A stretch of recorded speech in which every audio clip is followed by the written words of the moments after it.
In the year 922, a Muslim diplomat named Ahmad ibn Fadlan stood frozen, watching a young slave girl being drugged, raped, and then burned alive on a Viking funeral pyre. It wasn't a crime, it was a ritual, and she went to her death. Willingly. Sounds like a horror movie? It's not. It's real history, and it was written down by an eyewitness in excruciating detail, but that's just one of the Vikings' rituals. The truth is, the Vikings didn't just conquer with axes, they conquered with sex. They used sexuality as a weapon, a currency of shame, a gateway to the afterlife, and a brutal tool to control both enemies and their own people. And while some of these stories were once dismissed as enemy propaganda, today, archaeology and Viking sagas confirm this wasn't myth, it was method. So in this video, we're diving deep into 8 of the most disturbing, fascinating, and downright shocking sexual practices of Viking raiders. From weddings that required loud public sex, to slave markets where women were traded like livestock, to sacred laws that punished men just for being passive in bed. This isn't history as you know it. This is history at its darkest and most revealing. In Viking society, being sexually passive wasn't just frowned upon. It could cost you your reputation, your rights, maybe even your life. To be labeled Nidingur, an unmanly man, was one of the most devastating insults in Norse culture. It didn't just mean you were weak or cowardly, it meant people believed you had been sexually penetrated by choice or force. And in that brutal world of warriors and blood feuds, that kind of accusation wasn't just offensive, it was social suicide. Under Icelandic law, if you accused someone of sexual passivity without proof, you were legally required to duel them to the death. The Viking concept of honor wasn't just forged in battle, it was baked into every aspect of masculinity, right down to what happened between the sheets. Being sexually dominant was expected. Being submissive, especially as a man, that wasn't just taboo, it was disqualifying. It stripped you of social standing. It could invalidate your testimony. It could make you legally vulnerable, even outright killable. Viking society had no issue with same-sex interactions, as long as the roles were correct. If you were the one doing, no problem. If you were the one being done to, welcome to humiliation, outlawry, and possible exile. The Icelandic law code Gragas mentions need explicitly, allowing for lethal retaliation if one's honor is attacked through sexual insult. Meanwhile, sagas like Egil's saga include scenes where accusations of unmanliness provoke deadly blood feuds. It wasn't about orientation, it was about dominance, hierarchy, power. What kind of world punishes you? Not for who you love, but for how you're positioned during sex. That was the Viking world, a world where penetration meant power, and submission meant shame, and when your entire reputation rested on dominance, passivity wasn't just dangerous, it was fatal. The Vikings weren't just masters of the blade, they were masters of humiliation, because in Norse warfare, killing your enemy wasn't always enough. Sometimes you had to destroy his manhood, literally. They called it the shame stroke, a chilling term klamhog in Old Norse, for a sexual act meant to degrade, emasculate, and annihilate a rival's honor. In Viking duels, it wasn't unheard of for the victor to pull down his enemy's trousers and strike him where it hurt most, not with steel, but with shame. This wasn't about lust, it was about erasing a bloodline. To dominate a defeated enemy through sexual humiliation was to turn him from warrior into Nidingur, an unman, unworthy of memory. In Egil's saga, we see characters threaten to carve runes on their enemies' buttocks and ride them like a mare. This wasn't metaphor, this was psychological warfare. And while some scholars debate whether acts like male-on-male rape were metaphorical, symbolic, or literal, their cultural weight was deadly serious. Being remembered as a warrior meant everything, but if your final memory was being sexually shamed in defeat, your legacy ended in laughter. Think of it as the Viking version of cancel culture, only with blood, fire, and no coming back. And this wasn't isolated to one-on-one feuds. Viking raiders were known to sexually assault men in conquered territories, not out of sexual desire, but to broadcast total control. A mass grave in Oxford, England showed decapitated bodies with clear signs of mutilation. Some researchers believe these may have been Viking ritual killings, with elements of sexual symbolism used to shame the dead. Can you imagine a world where the ultimate dishonor wasn't death, but what someone did to your body before it? To the Vikings, sexual violence wasn't a side effect of war. It was war, waged with the same precision as a blade to the throat, and no scar cut deeper than one etched in shame. You've heard of Viking raids, you've heard of plunder, gold, silver, weapons, but here's what they prized most: human bodies, and not just for labor, for sex, for trade, for profit. Welcome to Dublin, not the cozy Irish capital we know today, but once the largest slave trading hub in the Viking world, a city built on flesh. At its peak, Dublin exported thousands of enslaved women a year, many of them abducted from monasteries, villages, and coastal towns. Branded, chained, and auctioned like livestock. These women weren't just workers, they were sexual commodities. A free woman in Viking society had rights. She could divorce, own land, even wield power in her household. But an enslaved woman? She had none. She could be sold, raped, passed around among warriors as a prize after battle. Her reproductive value was often her main asset. Enslaved women were often forced to bear children, not for family, but for breeding stock. If the child survived, it could be raised and sold. A human investment. The Landnama Bók, Book of Settlements, mentions several prominent Viking families tracing lineage back to enslaved Irish women, showing how deeply embedded this system was. And this wasn't just happening in Dublin. The same networks extended to York in England, Hedeby in Denmark, and across the Norse world.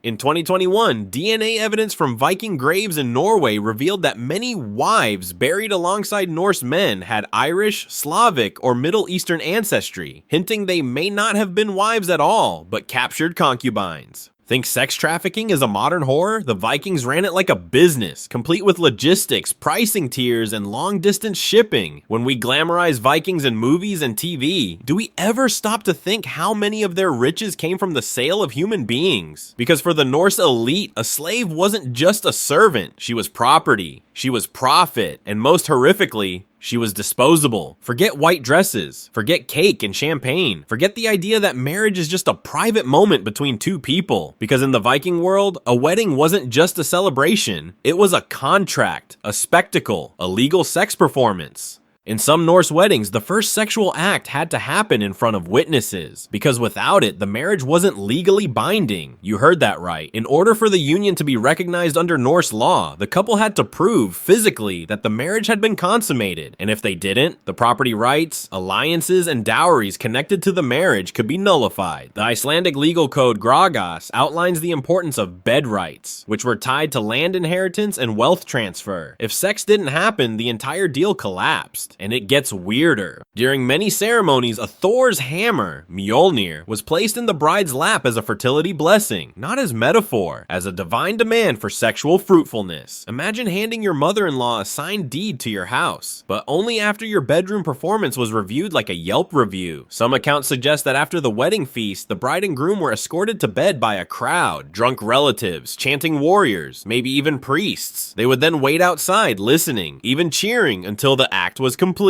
In rare cases, especially among chieftains, a blood-stained cloth or sheet was shown afterward as proof of the bride's virginity and the groom's performance. And failure, that could lead to dishonor, annulment, or worse, legal punishment. Because sex in Viking culture wasn't just physical, it was transactional. The bride's body was often the closing clause in a land deal, a truce, or an alliance between clans. And if the groom couldn't perform, his family might owe compensation, or lose the deal entirely. Would you feel comfortable sealing your mortgage with a live sex act in front of a legal committee? Because to the Vikings, the bedroom was the courtroom.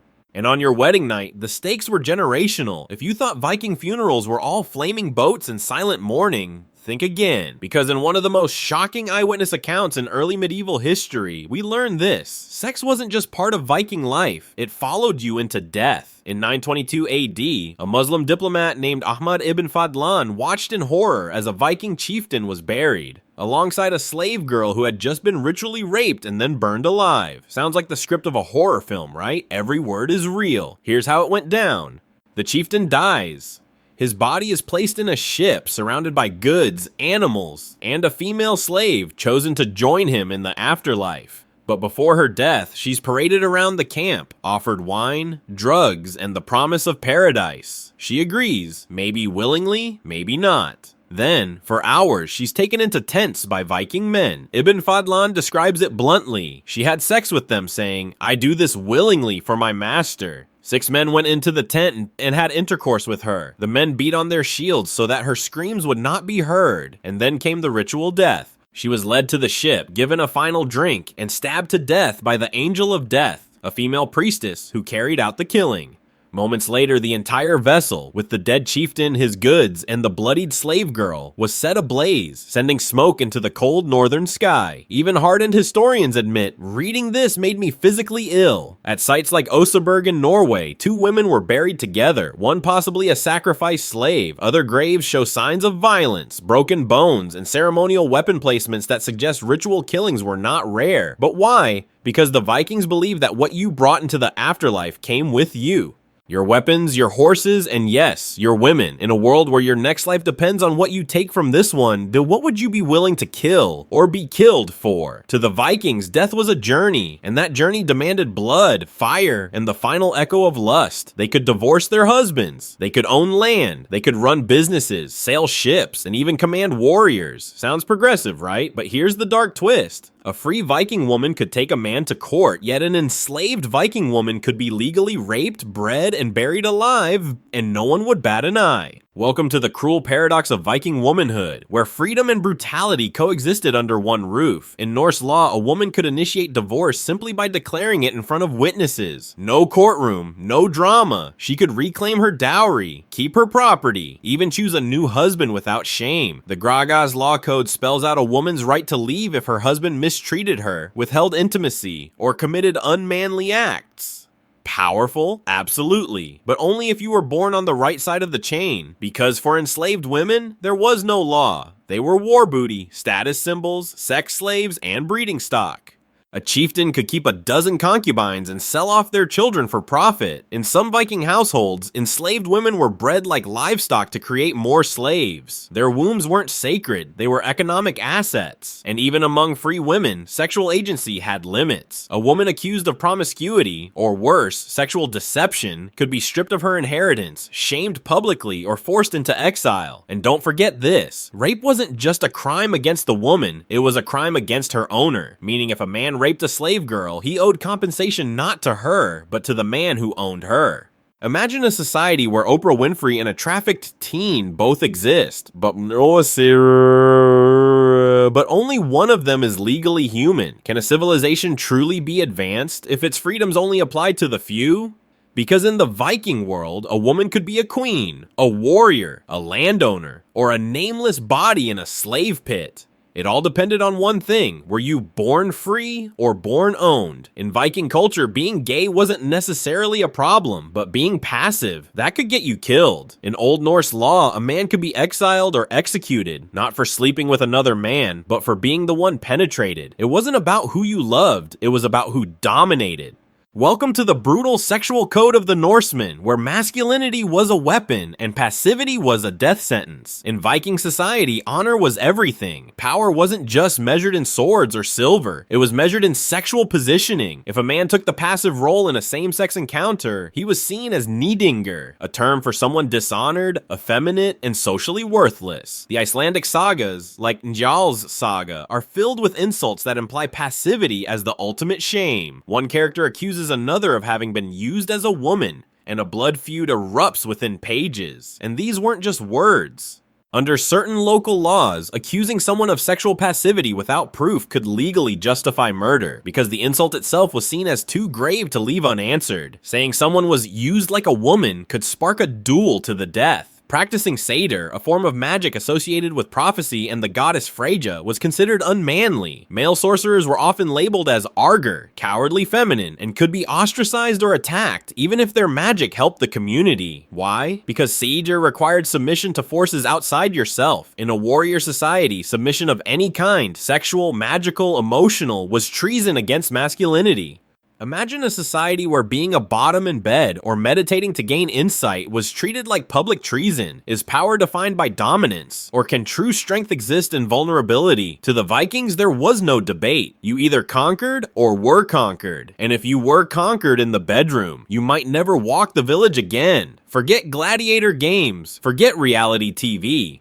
Vikings turned sexual punishment into community theater, and the crowds loved every minute of it. In some Viking villages, a man's penis wasn't just a symbol of pride, it was a target for ritual humiliation, legal revenge, and sadistic spectacle. This was a world where justice wasn't blind, it was brutal, bloody, and on full display. The blood eagle may get all the attention, but the Vikings had another punishment that was just as visceral: ritual castration. In the saga of the Jomsvikings, a warrior captured by enemies is castrated publicly as both revenge and humiliation. His screams were said to echo through the fjord, but it wasn't just about pain, it was about power. Castrating a man wasn't just violence, it was erasing his manhood, literally and socially. In a hypermasculine society, your virility was your worth. Take that away, and you weren't just punished, you were symbolically erased. In some law codes, sexual crimes, especially involving dishonor or deceit, could be punished by genital mutilation, nose cutting, or forced exposure. And yes, some of these punishments were performed in public squares. Crowds gathered, children watched. It was justice, it was deterrence, and let's be honest, it was entertainment. Imagine if courtroom sentences today ended in public humiliation on TikTok. That's the level of theatricality we're talking about. But it wasn't just men. Women accused of sexual transgressions could be publicly stripped, shorn, and whipped. In some cases, their mouths were cut, a grotesque symbol of silence for shameful speech. Some Viking societies would parade a raped woman not as a victim, but as a warning to others. Because in a twisted logic, her shame served the community. And if you think this was rare, think again. Archaeological digs in Iceland and Sweden have uncovered graves with mutilated remains, genital injuries, and decapitations clearly done after death, suggesting ritualized public violence. Can a society that celebrates violence still call itself civilized? Or were the Vikings simply honest about what we still secretly crave? Punishment as performance. To them, vengeance wasn't hidden, it was paraded, applauded, and remembered. Because in the Norse world, pain wasn't private, it was part of the show. Sex wasn't just sex, violence wasn't just violence, and love? That word barely existed in the Viking vocabulary. In this brutal, storm-lashed world of raiders and runestones, intimacy was weaponized, codified, ritualized, all in service of one thing: cure. From the shame stroke of battlefield humiliation, to the burned offering of a slave girl in a chieftain's grave, to the cold, transactional thrust of a wedding night performed for witnesses. Every act of passion came with a price and a purpose. For the Vikings, sex wasn't random, private, or sacred. It was a currency of dominance, a tool of social engineering, and a ritual pathway to the gods. This wasn't a society confused about gender roles. It was a society that weaponized them with the subtlety of a battle axe. Power meant penetration, honor meant never submitting, and to be stripped of that power through sex, shame, or spectacle was worse than death. So when we look back at the sagas, the laws, the graves, and the rituals, we don't just see a barbaric past, we see a mirror. Because while the tools may have changed, the games of dominance, control, and spectacle still haunt us. History was never meant to be this comfortable. It was meant to unsettle, to provoke, to be remembered.